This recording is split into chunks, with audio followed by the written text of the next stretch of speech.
in meeting Trump to push a reluctant Xi to rein in North Korea.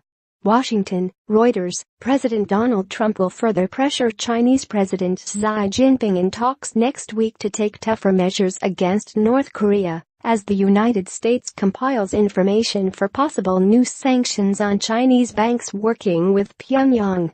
Senior administration officials say Trump will try to convince Xi, when they meet in Beijing, to squeeze North Korea with steps such as limits on oil exports, coal imports and financial transactions.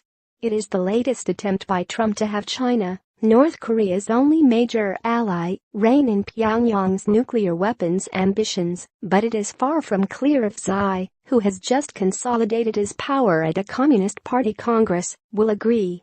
China says its leverage over Pyongyang is exaggerated and points to its support in the UN Security Council for recent sanctions on North Korea as evidence that it is trying to curtail the isolated nation's nuclear and missile tests. North Korea this year conducted a powerful nuclear test detonation and has test-fired intercontinental ballistic missiles that, if perfected, could reach the U.S. mainland. Trump has vowed to prevent North Korea gaining that capability. Two U.S. officials said the threat of additional UN and other economic sanctions on North Korea is another option to solicit greater cooperation from China by playing on Beijing's concerns that deeper poverty in North Korea could prompt an exodus of refugees across its border.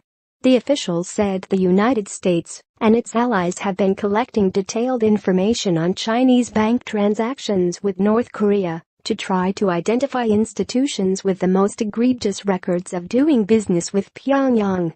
The objective, the official said, is to craft a proposal for escalating sanctions on Chinese financial and other entities that stops short of sanctioning the People's Bank of China Central Bank.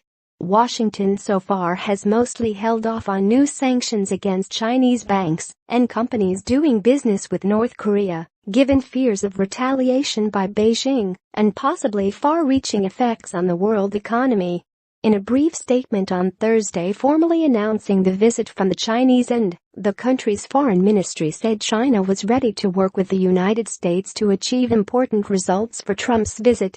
It did not elaborate. Trump's stop in Beijing is part of a November 3 to 14 tour of 5 Asian nations in which North Korea will be a major focus. The visit includes U.S. allies Japan and South Korea, who have watched with increasing worry as the United States and North Korea have exchanged bellicose rhetoric. To prepare for his trip, Trump met with former U.S. Secretary of State Henry Kissinger, a key player in President Richard Nixon's opening to China in 1972. And over lunch last week at the White House, Trump asked Singapore Prime Minister Lee Hsien Loong for his opinion about North Korea and its unpredictable leader, a participant said. Lee told him that Kim sees his nuclear weapons program as essential to his survival after the U.S.-led ouster of Iraqi President Saddam Hussein and Libyan leader Muammar Gaddafi's downfall. Lee said it's probably impossible for Kim to become convinced that the United States doesn't want to overthrow him, a participant at the lunch said. They're super paranoid. While part of the U.S. strategy on North Korea is to deprive Kim Jong-un's government of resources, Trump has left open the threat of military force.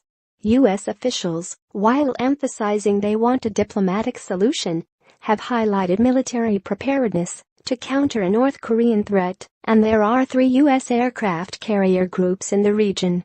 Trump has threatened to totally destroy North Korea and has derided Kim as a rocket man on a suicide mission, to the dismay of some U.S. military and intelligence officials who fear such rhetoric could backfire.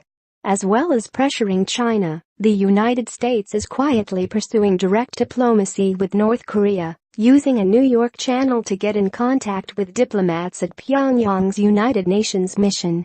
Analysts in Asia are skeptical Trump's pressure on China will work.